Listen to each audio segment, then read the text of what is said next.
സമ്മർദ്ദങ്ങൾ മാറ്റി പുതുജീവനേകുന്ന യോഗ. അതിനെക്കുറിച്ച് നമുക്കിന്ന് സംസാരിച്ചാലോ? എന്തു പറയുന്നു?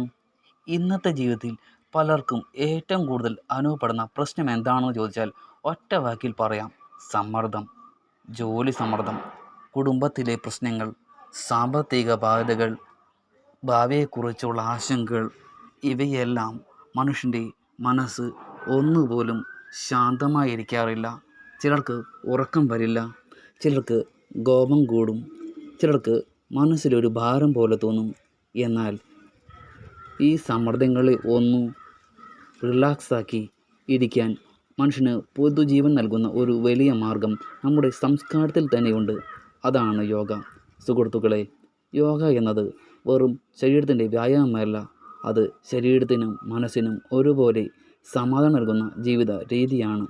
നൂറുകണക്കിന് വർഷങ്ങൾക്ക് മുമ്പ് നമ്മുടെ ഭാരതത്തിലെ മഹർഷിമാർ മനുഷ്യൻ സന്തോഷത്തോടെ ജീവിക്കാൻ കണ്ടെത്തിയ ഒരു ശാസ്ത്രമാണ് യോഗ. ഇന്നും ലോകമെമ്പാടുമുള്ള ആളുകൾ യോഗ ചെയ്യുന്നത് ഈ കാരണത്താലാണ്. നമ്മൾ ഒന്ന് ശ്രദ്ധിച്ചാൽ മനസ്സിലാകും, സമ്മർദ്ദം കൂടുമ്പോൾ ആദ്യം നമ്മുടെ ശ്വാസം തന്നെയാണ് മാറുന്നത്. നാം വേഗത്തിൽ ശ്വാസമെടുക്കും, നെഞ്ചിൽ ഒരു ബുദ്ധിമുട്ട് തോന്നും. എന്നാൽ യോഗ നമ്മളെ ആദ്യം പഠിപ്പിക്കുന്നത് ശ്വാസം എങ്ങനെ ശരിയായി എടുക്കാം എന്നുള്ളതാണ്. അതാണ് പ്രാണായാമം എന്ന് പറയുന്ന ശ്വസന വ്യായാമങ്ങൾ. അത് ചെയ്യുമ്പോൾ ശ്വാസം പതുക്കെ നിയന്ത്രിതമാകും. അപ്പോൾ മനസ്സ് സ്വയം ശാന്തമാകാൻ തുടങ്ങും. ഉദാഹരണത്തിന്, രാവിലെ ഒരു സ്ഥലത്തിരുന്ന് പതുക്കെ ശ്വാസം പുറത്തേക്ക് എടുക്കുക, പിന്നെ പതുക്കെ പുറത്തേക്ക് വിടുക. ഇത് കുറച്ച് മിനിറ്റ് തുടർച്ചയായി ചെയ്താൽ നമ്മുടെ മനസ്സിൻ്റെ ഭാരം കുറയുന്ന പോലെ തോന്നും. ശരീരത്തിനും തലച്ചോറിനും കൂടുതൽ ഓക്സിജൻ ലഭിക്കും. അതോടെ ചിന്തകൾ കൂടുതൽ വ്യക്തമായി മാറും. അതുപോലെ യോഗയിലെ ആസനങ്ങൾ ശരീരത്തിന് വലിയ സഹായകമാണ്. സൂര്യ നമസ്കാരം, ഭുജംഗാസനം, വൃക്ഷാസനം പോലുള്ള ലളിതമായ ആസനങ്ങൾ ശരീരത്തെ ലളിതമാക്കും, പേശികൾക്ക് ശക്തി നൽകും, ശരീരത്തിലെ രക്തയോട്ടം മെച്ചപ്പെടുത്തും.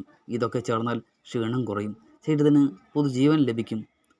യോഗയുടെ മറ്റൊരു വലിയ ഗുണം മനസ്സിൻ്റെ ശാന്തതയാണ്.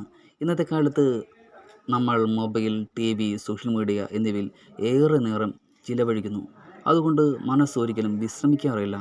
എന്നാൽ ദിവസവും കുറച്ച് സമയം ധ്യാനം ചെയ്യുകയാണെങ്കിൽ മനസ്സ് പതുക്കെ ശാന്തമാകും, അനാവശ്യ ചിന്തകൾ കുറയും. നമ്മുടെ നാട്ടിൽ വലിയവർ പറയുന്നൊരു വാക്കുണ്ട്: മനസ്സ് ശാന്തമായാൽ ജീവിതം ശാന്തമായിരിക്കും. ആ ശാന്തത നേടാൻ യോഗ നമ്മളെ സഹായിക്കുന്ന ഒരു നല്ലൊരു വഴിയാണ്. ഇവിടെ ഒരു കാര്യം ഓർക്കണം: യോഗ ഒരു ദിവസം ചെയ്താൽ മാത്രം ഫലം കിട്ടുന്ന കാര്യമല്ല. അത് ദിവസേന ശീലമാക്കണം. ദിവസവും ഒരു 30 മിനിറ്റെങ്കിലും യോഗയ്ക്കായി മാറ്റിവെക്കണം. രാവിലെ സൂര്യോദയത്തിന് മുമ്പ് അല്ലെങ്കിൽ വൈകുന്നേരം ശാന്തമായ സമയത്ത് ചെയ്യുന്നതാണ് ഏറ്റവും നല്ലത്. സുഹൃത്തുക്കളെ, ജീവിതത്തിൽ പ്രശ്നങ്ങൾ വരുന്നത് സ്വാഭാവികമാണ്. എന്നാൽ ആ പ്രശ്നങ്ങൾ നമ്മളെ തളർത്താതെ അതിനെ നേരിടാൻ ശക്തി നൽകുന്ന ഒരു മാർഗമാണ് യോഗ. ശരീരത്തിനും മനസ്സിനും പുതുജീവൻ നൽകുന്ന ഈ ശാസ്ത്രം നമ്മുടെ ജീവിതത്തിൽ ഉൾപ്പെടുത്തണം. അതിനാൽ ഇന്നു തന്നെ ഒരു ചെറിയ തീരുമാനമെടുക്കൂ. ദിവസവും കുറച്ചു നേരം യോഗ ചെയ്യാം. അപ്പോൾ നിങ്ങൾ തന്നെ കാണും സമ്മർദ്ദങ്ങൾ കുറയുന്നത്, മനസ്സ് ശാന്തമാകുന്നത്, ജീവിതം വീണ്ടും പുതുജീവനോടെ മുന്നോട്ട് പോകുന്നത്. അതുകൊണ്ട് യോഗ ശീലമാക്കൂ.